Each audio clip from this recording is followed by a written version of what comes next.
Okay, so thank you everyone for joining us today's CW seminar. So apology for the delay, and also need to change the venue, and luckily we got this space today, and then we will be able to hear Gale Alexander from the Devon County Council to talk about the DRIP project we've been working for a period of time, and as well a couple of years ago, it's quite a lot of interesting work she has been doing in the DRIP project.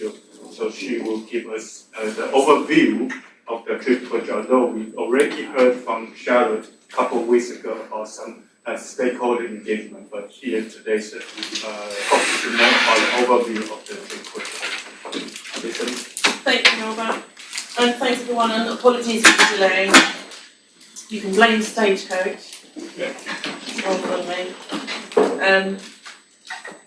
But what I want to speak about today is, so Charlotte, who visited earlier, some of you may have seen her, thank you,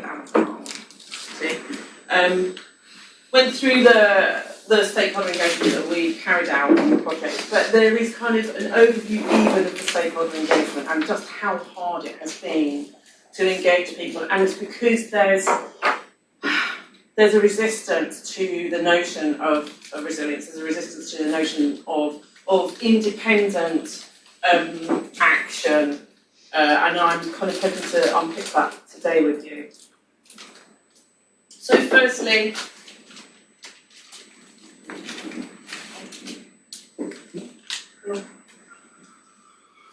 sorry, just have a bit of technical issue. So just the mouse, yeah? Yeah, let's talk to Peter. Okay, great. Thanks, Albert. So who am I? Charlotte, who came to speak a few weeks ago, she's the engagement worker and is working on a contract for Devon Communities Together.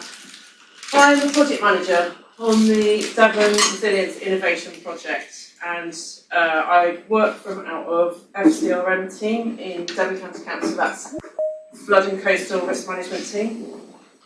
My background is in land-based industries and mental health a long time ago, which has stood me in good stead for a lot of the engagement that we'd like to carry out. I'm a specialist in improving flood resilience through sustainable means, so that's PFR, property flood resilience, natural flood management, and the other digital systems that we're developing.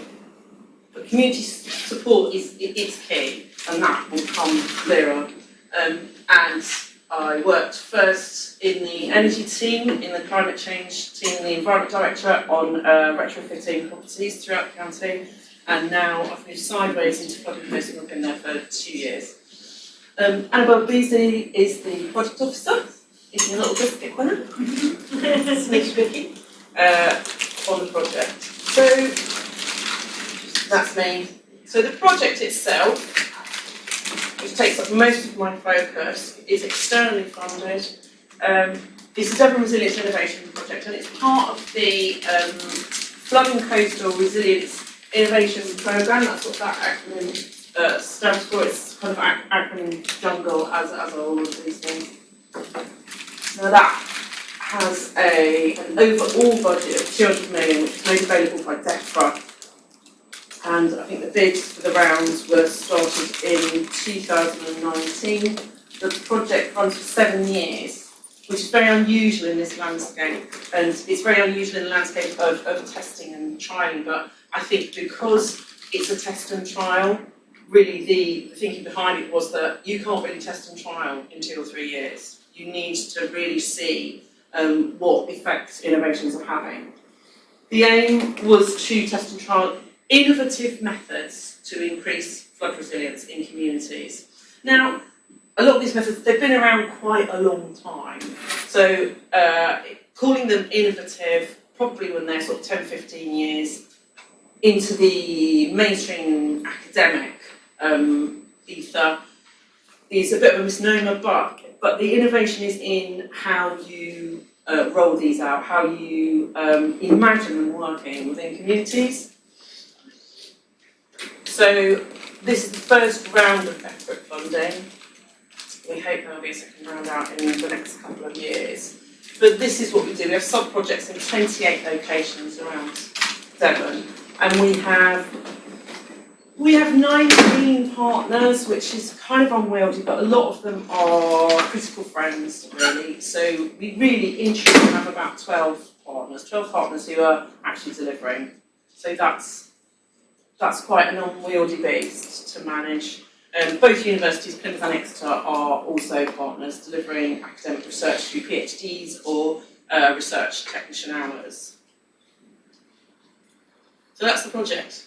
So to give you a bit of an experience of how we are proposing to innovate, we have decided to stack resilience measures on top of each other in predominantly small rural catchments, not all of them, but predominantly they are small rural catchments that won't receive any funding for hard civils.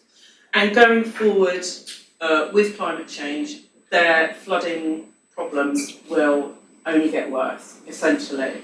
So this catchment, Stoke-in-Tean-Head, which is down off the Tean Valley, just over the hill from Shaldon, I don't know if any of you are familiar with the location, is where it's kind of one of our flagships because we've put in natural flood management measures. Property flood resilience was installed on a lot of the properties by Devon County Council previously. We've carried out a lot of community engagement, and we're also piloting a surface water flood forecasting system, which Annabelle leads on. So I'll play this film. The dreadful still of my face on the front-facing screen. I don't know whose idea that was. I have to give them. I'd like to. Can I play this out? I might need technical support again. Okay, is that come over without? Okay. You know what? Yeah.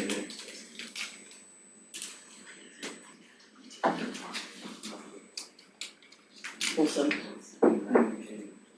Yeah. Thank you. I was up in the front of the house and my wife panics. I look outside and my eyes went out on stalks because it was knee-deep of Red River pouring down the street. And I'm like, oh my goodness, where did that come from?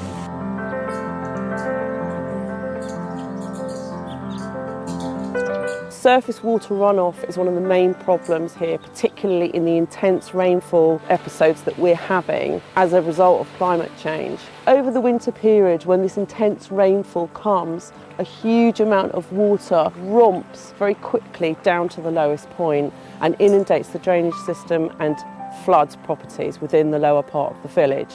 The consequences to the properties was immense, and a lot of stress was put on these owners and a lot of worry. And all we had over the years were sandbags. There are a number of measures which we're trialling in order to increase resilience. They include natural flood management, floodgates, flood doors. We've been very fortunate in Stoke-in-Tean-Head because we have a very engaged community. People here, they care about the flooding and they really, really want to help us to do something about it. The DRIP project with Devon County Council have designed a series of measures, particularly down through this meadow here, to try and slow down the water flow. There are scrapes to fill up and take away some of the excess water. There's leaky dams. Some of the willow trees have been dropped down into the streams, so they'll create a bit of a natural barrier to slow down that flow. We're trialling a surface water flood forecasting system. So we've asked villagers to volunteer, sign up for alerts and let us know if those alerts are accurate. And after we've refined that system, we're hoping to roll it out Devon-wide. The psychological effect is immense in this village. The confidence with the individuals is superb, and basically going forward they have a lot of belief that this will save their properties. As farmers of this valley, we feel a responsibility to be doing our bit to try and ease the problems for those people. We'll never change the geography of the valley, but we just chip in with our little bits here that might ease the situation in future, and maybe those flooding events won't be quite so bad. We hope to leave Stoke-on-Tees a more resilient community and one which can better cope with the flooding that comes their way.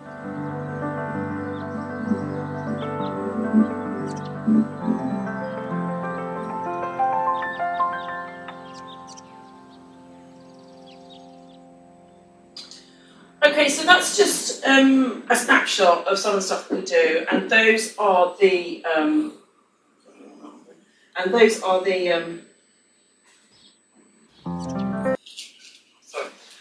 and that's one of the areas that we, as the lead partner, lead on. So we have our own pilot projects as well as our partner delivered projects. So in Stoke-on-Tees, we carried out an awful lot of engagement to achieve what we did out there, and on the surface it may not look like much, but given the amount of effort that goes into inputting some of these interventions, it feels like a huge triumph. So there's a lot to focus on this slide, so if you're feeling that as well, you'll understand how complex it is to manage this project. These are just some of the interventions that we are testing and trying and developing. So natural flood management installations, a lot of our partners are carrying those out, and they're all the usual suspects. So National Trust, Blackdown Hills AOMB, West Country Rivers Trust, those are all people who are inputting interventions into the ground, working with landowners to try and slow the flow of the surface water and attenuate, allow it to soak in. The property flood resilience measures, that's a project, a sub-project that I lead on, and that is on community asset buildings which we have targeted. So those will be things like village halls, pubs, cafes, places where people can go in a flood event if their own homes aren't available to them anymore. So where they can get hot food and drink and where they can find shelter. So we have, on those two sort of subjects, on the physical intervention side of things, we've implemented natural flood management features in 18 catchments, 19 sub-catchments and 23 micro-catchments. And we're installing full PFR schemes in 6 community asset buildings. With another round of surveys, we have to survey first, so we've carried out 20 surveys, and we'll have to start that again. We've got another round of surveys and then hopefully another round of installations. And when I read those numbers, they don't seem very high. But when I talk to other earthquake projects, they go, wow, you've done really well. Because the engagement is so tricky. I can't say that enough, really. On the digital intervention side of things, we've got the project that Albert and his team work on, which is the direct and indirect impact mapping, which is focused on Torbay at this moment in time. And that cascades messaging. So essentially, it models how one set of streets being flooded cascades an impact on a lot of other things that happen on the infrastructure, on, for instance, medical staff being able to get to the hospital, ambulances being able to get to the hospital, children being able to get to school. So it can forecast where efforts need to be targeted in order to literally keep Torbay going if it's a big flood, if in future years it's a big flood. And it can also send out messaging and information to all those institutions so that they can make use of it as well.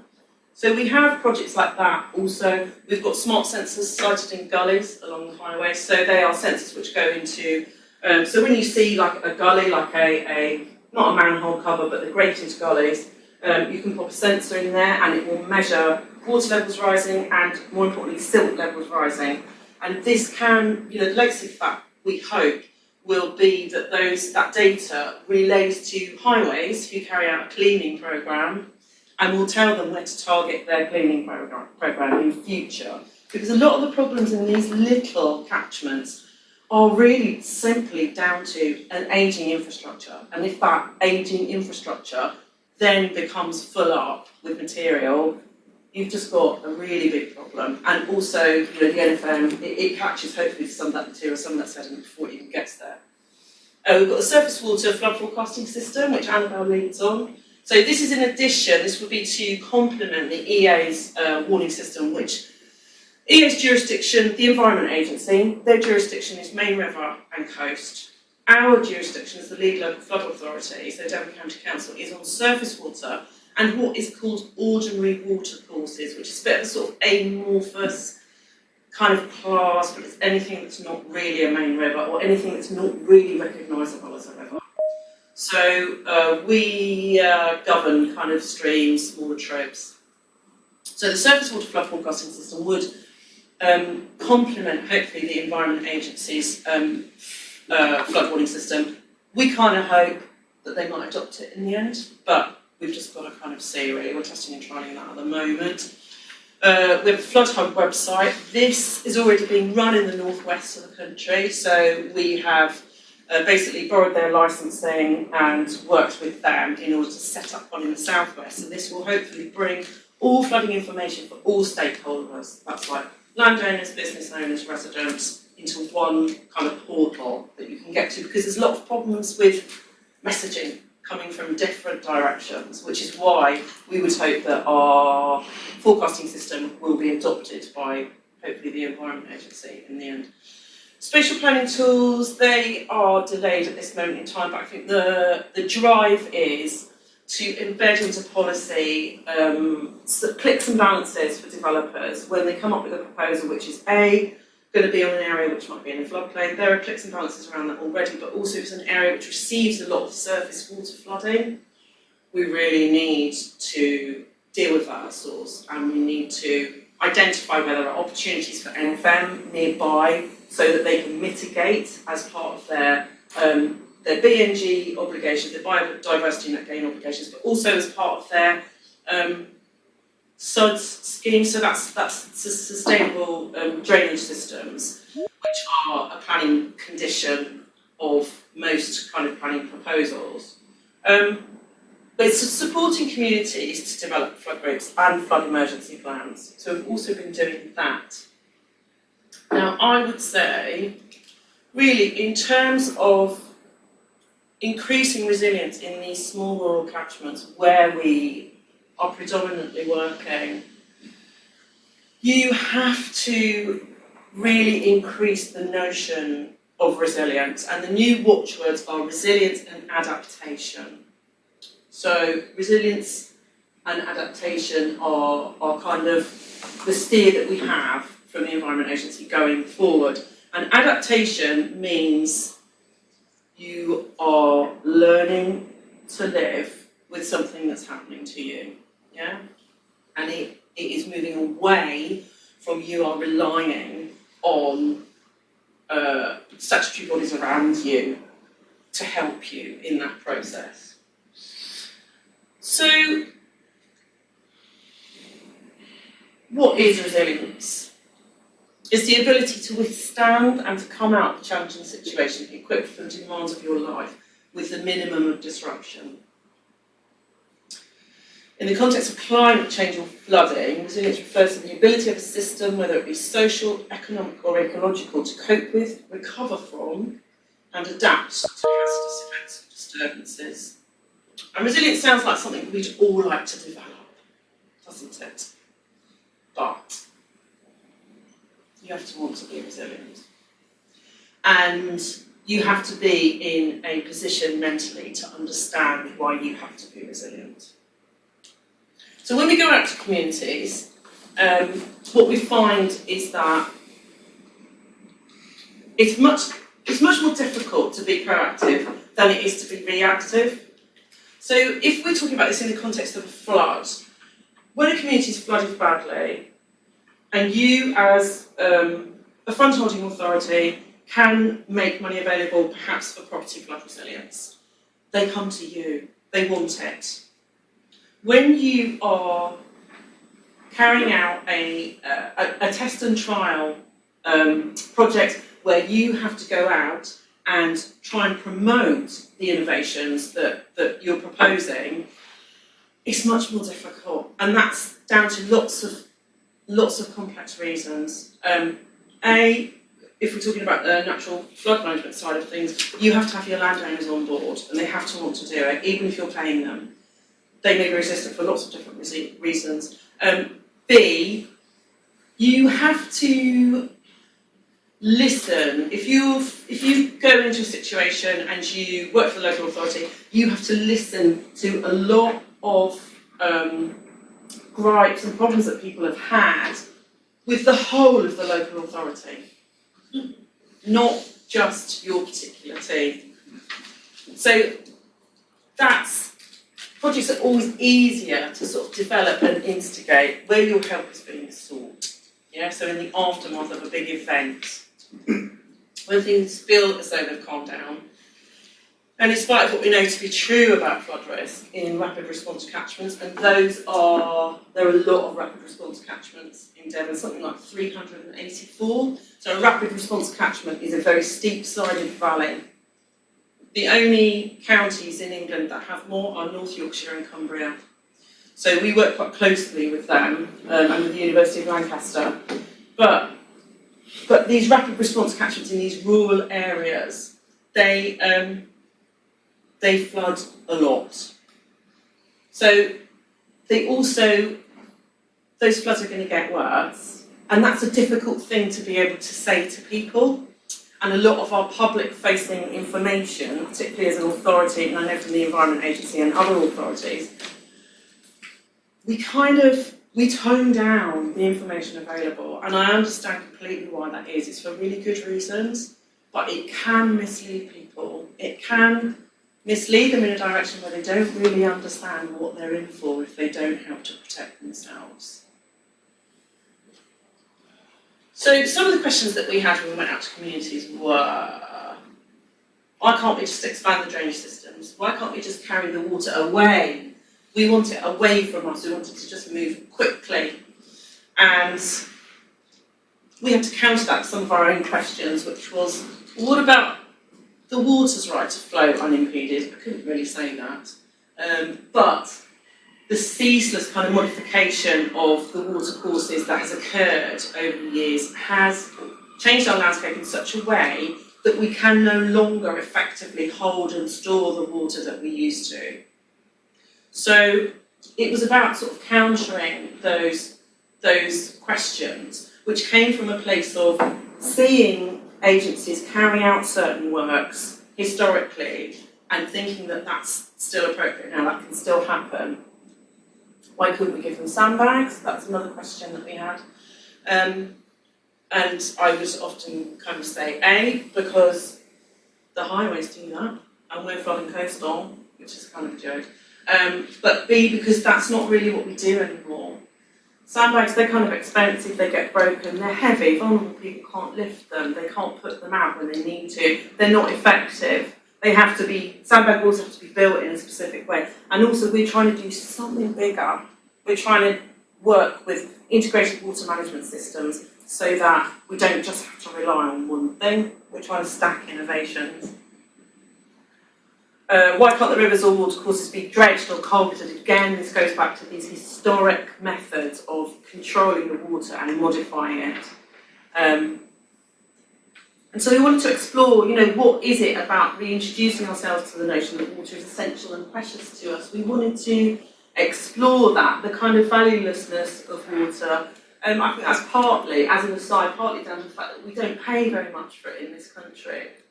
So we don't value it possibly in the way that we would do if we had to pay a lot more for it, or if it was a lot more scarce. And last of all, why can't we build hard defences? So we knew that there was no way we're going to be able to build little hard civils, even small levees or flood banks, generally in these small catchments. The resources just aren't available.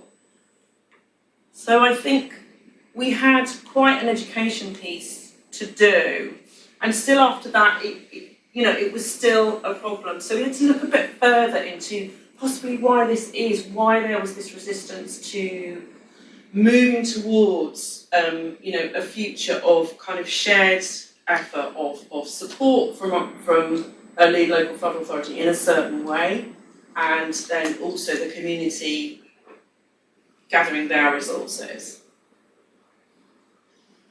Oh, sorry, I've lost my mouse. So this is, apologies about my graphs, it's just really not a strong point.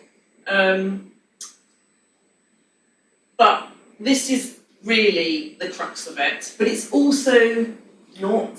So it's about the money. This slide is about the money and about the resources that are available, but also we kind of want to get away from the money because we want to move into a sphere where we are introducing water back into our landscape and all of the co-benefits that that brings with it. But just to give you a bit of an idea. So in 1995, if you're in the outer ring of the graph, in 1995 the amount of money available for flood resilience and flood works was 300 million. So in 2005, 500 million, so far so good. 2015, 800 million. 2024, 2.65 billion. Now that sounds like a lot of money, doesn't it?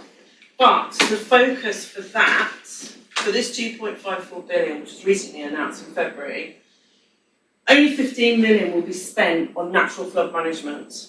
So it's a tiny, tiny percentage. The vast majority of that sum will be spent on maintaining existing hard flood defences. So they will be in largely urbanised areas, and they will be schemes like the Thames Barrier, so which is a huge, huge intervention. I don't know if you know it. It's basically built to keep London dry in the event of a massive flood. So money will go into that, and because inflation has risen, because prices have risen, because wages have risen, if you compare the amount of money we've got now to the amount of money we had previously, it's probably not much different in real terms. So the money that's available now, it has gone up, but it's not going to be spent in the areas where we need it to be spent in order to support these small catchments, of which we have a lot in this county. So the focus for rural flood resilience is basically help yourself.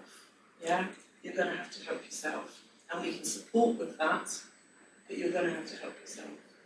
So if we look at the inner ring, this is the money that's been made available to highways. So highways are like the other department, they're kind of like the other part of the Devon County Council, which traditionally kind of receives a lot of the flack or heads up about flooding, because they're responsible for the gully cleaning and they're also responsible for building some of the highways infrastructure. Bridges and civils are responsible for other elements, and we, Flood Team, are responsible for yet other elements of it. So it's quite a complicated picture. Highway spending in real terms, if you look at that inner ring, has gone down. So from 3.3 billion in 2015 to 1.6 billion announced for the financial year 25-26. So that's kind of the landscape to the spending. And then if you look at the little hexagon, so 1990s, in rural areas it would be like flood banks and levees, like I've kind of already covered. 2000s, post 2005 Carlisle floods. So there's a rise in awareness of flooding, and there's a first kind of chat around seriously implementing natural flood management, but it's still kind of insufficient really to keep up with where we need it to be. 2010s, there's a shift towards integrated water management. Again, we're moving on in the concept idea, but we're not necessarily moving on in the actual practical idea. And 2020, we've now got a renewed focus on rural flood resilience and community-led initiatives, and again, a reduction in state support. So that is the way it's going. So if you look at that timeline, if you look at that curve, and how resources have changed, that will inform kind of what we're about to sort of go on to. Climate change, don't really need to even mention it because it's so obvious, but we're experiencing heavier and more intense rainfall events. I think that's meant to be 1862. Increasing number of days of extreme rainfall, major floods in the 2000s, major floods in the 2010s, and then the winter floods of 2019-2020. So we're seeing a lot more water in the system. Okay. So the struggle to adapt and the struggle for people to embrace resilience, it mainly, a lot of it's related to that curve of funding, so that downward fall of funding and that increase of inflation, increase of wages and materials, so that the kind of, the real value of money.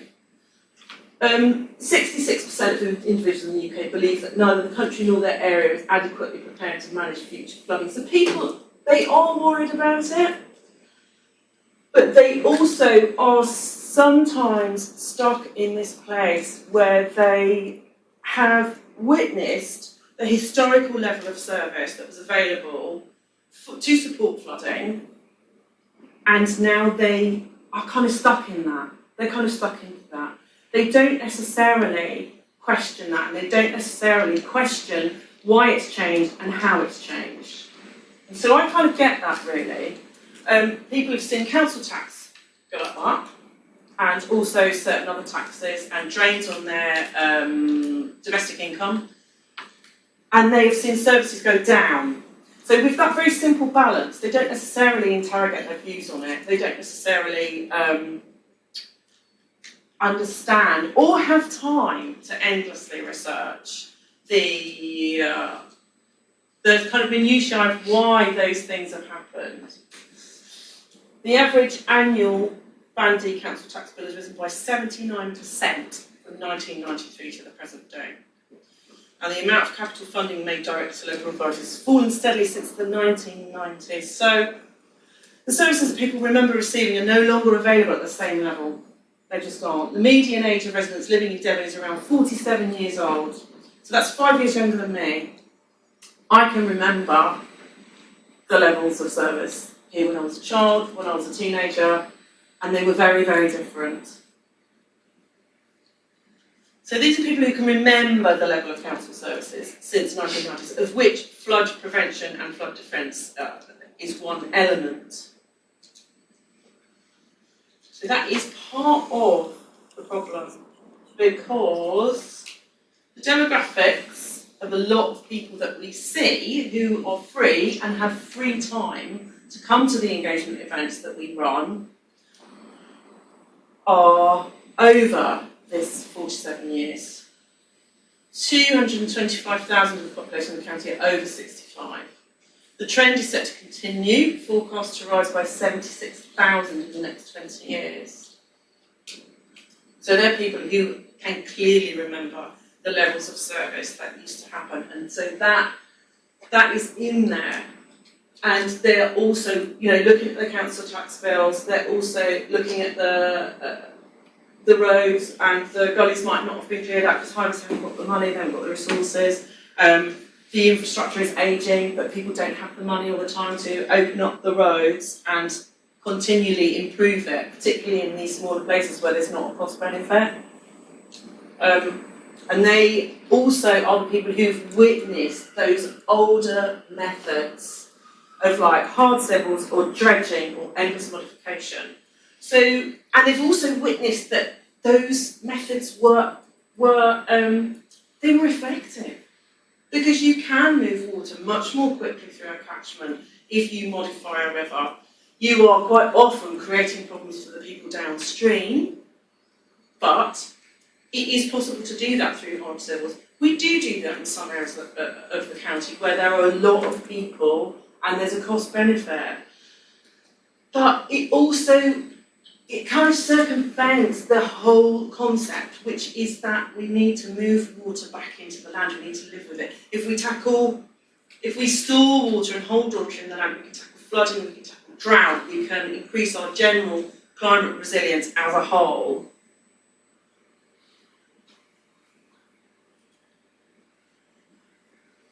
So, next, moving forwards, I've talked about the sort of community engagement that we need to do and the community resistance that we kind of come across and why I think that happens. But we also do need more money. We need more support, more statutory support in order to go forward with this integrated approach. So the strategic backdrop to flood resilience measures, which will lead to increased independence in communities, we need to lobby for the inclusion of PFR within the building regulations currently governing the construction of dwellings in the UK. But this will be future-proofing. This won't obviously apply to all the properties that already exist. So we will also need support in retrofitting flood-prone properties with property flood resilience, and that's floodgates, flood doors. Probably should have mentioned that before. But that's actual physical interventions on buildings which stop floodwaters or slow down floodwaters from ingress, from internally flooding. The Bonfield report in 2016 made several recommendations, and that was concerned specifically with PFR, with property flood resilience. And that was that we should embed PFR in small businesses to mitigate the cost of growth every time they get flooded. Or we should create a one-stop shop where people can find all things flood-related. Now, we've taken two of our kind of steers for PFR from the Bonfield report because we are kitting out community asset buildings, and we are developing a flood hub where people can find all of this information. And that communication and behaviour change promotion is essential in enhancing public awareness and understanding of flood risk and the notion of resilience. So I think what I'm kind of coming round to is that our community engagement element and the resistance that we encounter and the push to increase resilience, that effort has to be upped. There has to be more funding found in the statutory landscape to work with these communities. So more mainstreaming of NFM. We've got a second round of FCRIP coming, which we hope to win that bid, or win a stake of that money. NFM, natural flood management, it has its own other drivers as well. So I don't know how much you know about the Agriculture Act 2020. That introduced the notion that landowners cannot now be paid just for owning land. So the basic payment scheme is being phased out, and then a new scheme is being phased in. We did previously have grants made for conservation measures. That's the higher tier and the mid-tier countryside stewardship. Now those will continue, but the basic payments will be discontinued. And there are provisions made for natural flood management in those environmental enhancing grants. So you can look in there and you can find that you can get paid to put a leaky dam in. And at the other end of the scale, you can get paid for a whole river restoration if it's if the plan is workable, if it's feasible. So the wider landscape of that is hopefully, that tanker turns very slowly, but it is hopefully turning. The rise of digital tools, that's one of our most powerful things, essentially, because they have the power to warn and embed in all of the authorities and the agencies who look after our infrastructure, embed knowledge in those so that they can then feed that into their flood plans for their different areas. So they're really powerful. They can also identify areas where things like NFM and PFR need to be put in on the ground. It's like a two-tier system almost. And we need the right levels of community engagement, which is more. We need more. We need to support people with education. We need to signpost to them where they can go. We have also been into communities where they really want to do something, but they just don't know where to start. They just haven't got a clue. And they don't want to approach their landowners with some half-baked plan, which makes them sound like people who aren't being serious. People have to be listened to. That's one of the main things on trying to promote resilience. So the demographic that we're kind of often dealing with, they have to be listened to. You quite often have to go in and absorb quite a lot of flack, and it tends to be anger and fear, before you can then feed into that and say, I really hear what's going on here. So when I kind of said at the beginning that my background in mental health was really useful, it really has been useful. Because there are times when I want to, there are good times when I want to say, you know what, I've got really quite a good job with the council, and I managed a £6.5 million project, but you know what? Okay, I'm just going to have a cup of tea and listen to you whinge for the next 15 minutes. Because those are the things that you have to be engaged with. Staying on that theme, I think this really does apply to a lot of the communities that we deal with. So there was a model for grief developed by a psychiatrist called Elizabeth Kubler-Ross, and she wrote a book called On Death and Dying, 1969. And she demonstrated, or she described, certain stages of grief. And those are denial, anger, bargaining, depression, and then finally acceptance. And I think people are still grieving the level of service that they used to receive. And so I think we always sometimes in our engagement have to approach this in a much more in-depth way than we think we do, often. So from denial we've had suggestions that it doesn't flood here, it doesn't flood here. And also people who are actually climate change deniers as well, we kind of get that as well. But it doesn't flood here normally means it doesn't flood here, it floods with those people down there. But that's nothing to do with me because I'm up here. So there's a kind of a lack of understanding that what happens in the upper catchment impacts on the lower catchment. So it's like there can be a real disconnect in the way that people interact with their communities and in the way that they interrogate the information that they're being given or don't interrogate it. But also the other problem is that they don't always have the information, they don't always see, they don't know what the flood maps are going to look like in 20 years' time. So there are moments where you kind of think, well, it doesn't flood here now, not very much, but it will do, and you need to be prepared. They are worried about their property values if they put PFR on their houses. They're worried about selling their business if they have PFR on their businesses. And then the one that I've already covered really, I have to expend energy this way. I can't rely on an agency to just come in and do something for me and then go away again. I have to be engaged. I have to maybe spend some money. I have to maybe fill out a few forms. I have to deal with stuff that I just don't really want to deal with because I'm busy and I'm stressed. And also, why have I paid taxes all of my life? Why have I paid my council tax? It just keeps going up. I think depression might be too strong a word, but disengagement happens,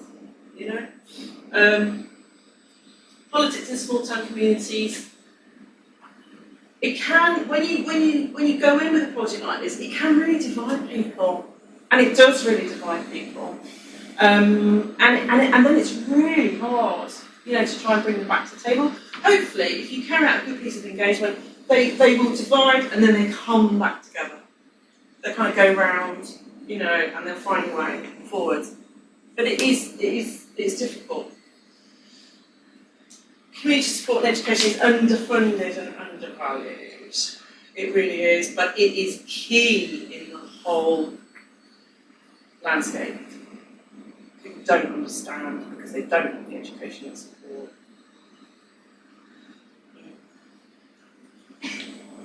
Okay, so really I think what I'm kind of saying with the overview here is that in order to increase people's resilience, you have to really look a little bit deeper than they're being a bit difficult, they don't really want to do it, they don't really understand, and look into what their expectations are, what they've been used to, and what they fear going forwards.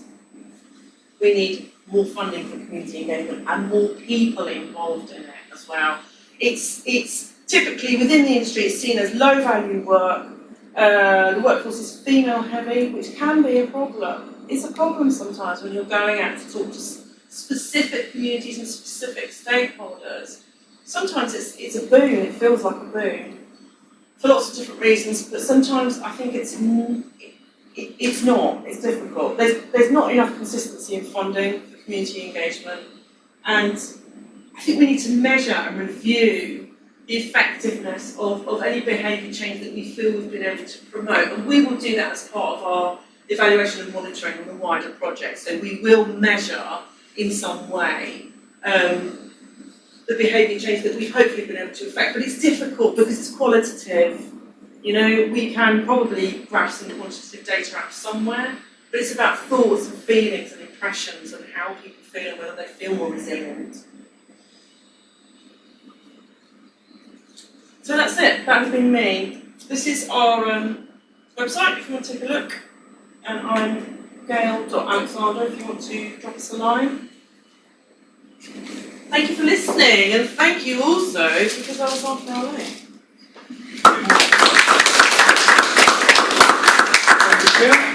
Any questions?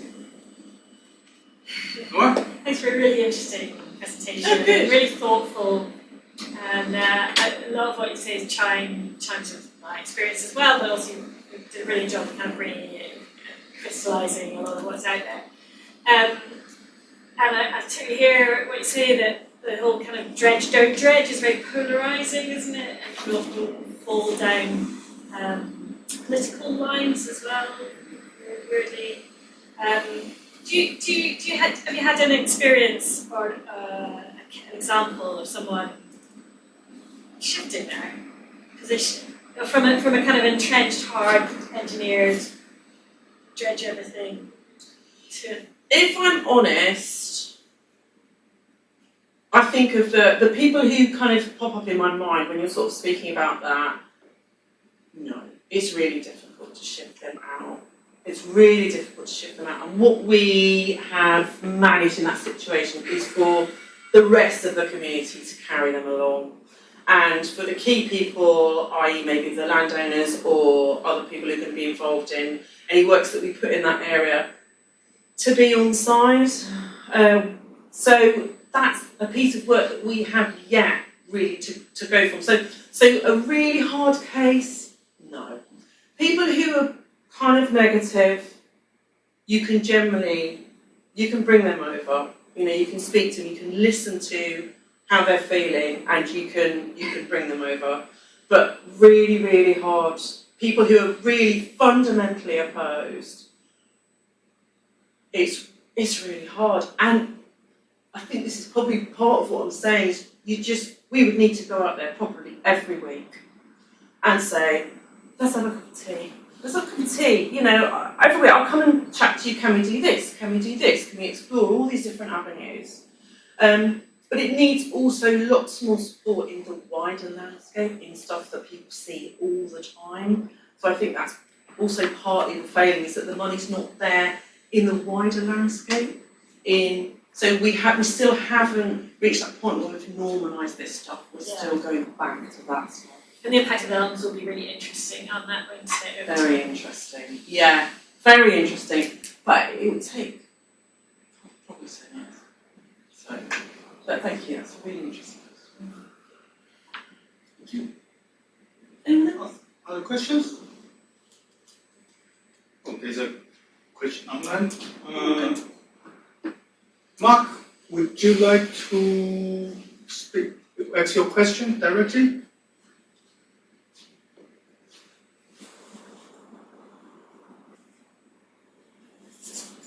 Yes.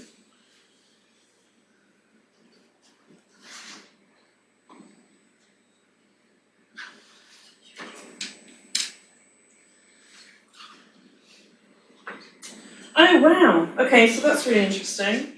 Used to be an efficient tool of DEFRA, resilience to flooding should be integrated with an assurance system and eventually with a fiscal policy. Is your project a kind of pilot project of a national UK policy in this regard? So this will, I think. Oh, he's left the conversation.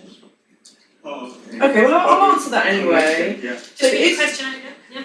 So the question is, thank you for your comprehensive presentation. Sorry, that's not the question. Flood resilience measures are not standardised, and in addition to being an efficient tool of FRM, a resilience to flooding should be integrated with an assurance system and eventually with a fiscal policy.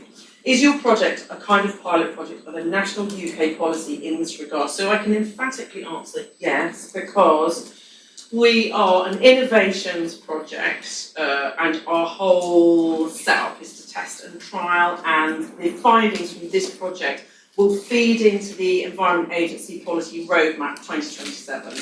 So all of our findings from this will feed into the next round of funding, and it will also feed into the EFSA, which is Flooding, Coastal Erosion and Risk Management programme and policy. So it will feed in at a policy level, and there are already moves afoot for that to happen. There are papers that have been written. One paper's been written on Stoke and Teen Head as a rural resilience programme, and has been fed in at government levels and presented to Parliament. So yes. Thank you.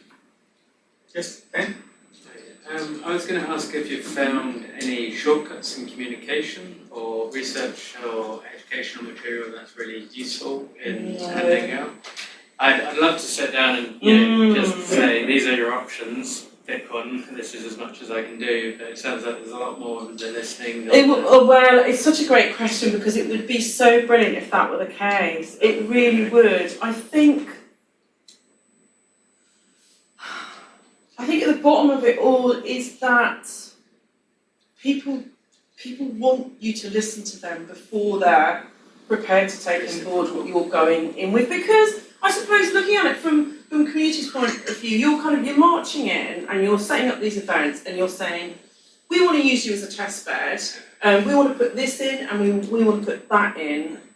This is going to increase your flood resilience. We've got the literature and the evidence to support that. So, to a degree, really, if you're going in a proactive acting project, you've got to listen to them first. You have to, because they're having something imposed on them which they don't necessarily understand, they don't necessarily value. So, yeah, in terms of the engagement materials and the education, are you talking about how we could embed it in the future? Two things. One is in your conversations, which it sounds like it's case by case and people need you to listen first. The second one is those half-baked plans, where people have an idea that they want to do something. They're coming to you, or they would if they had what they needed to do that. Are there any tools in that space? Oh yeah, no, that's a really good point. So we are developing those. So we've started to develop an NFM toolkit. Yeah. Because you're right, there is a serious gap around that. And we've also, over the whole of the project, so the FPREP leadership are also developing off the back of the stuff that's fed back from all these projects, a kind of toolkit which will then be put out, which covers everything, because it's a long, in-depth process. Unless a landowner just decides to go out with a digger and pull out a scrape themselves, which they are perfectly entitled to do. Is there like a, I don't know, there's lots of design? stuff. Yeah, you'll need consents, you'll need permissions, you will need, so land drainage consent, it's not a biggie, but you will need it. You might also need what's called a FRAP, which is a flood risk activity permit. If you're doing a larger work, that comes from the EA. Those are not simple, so people do need support, they do need support. And we've got one community where we're going out to give them a workshop so they can carry this work out themselves, because previously we have carried all that out ourselves. Yeah.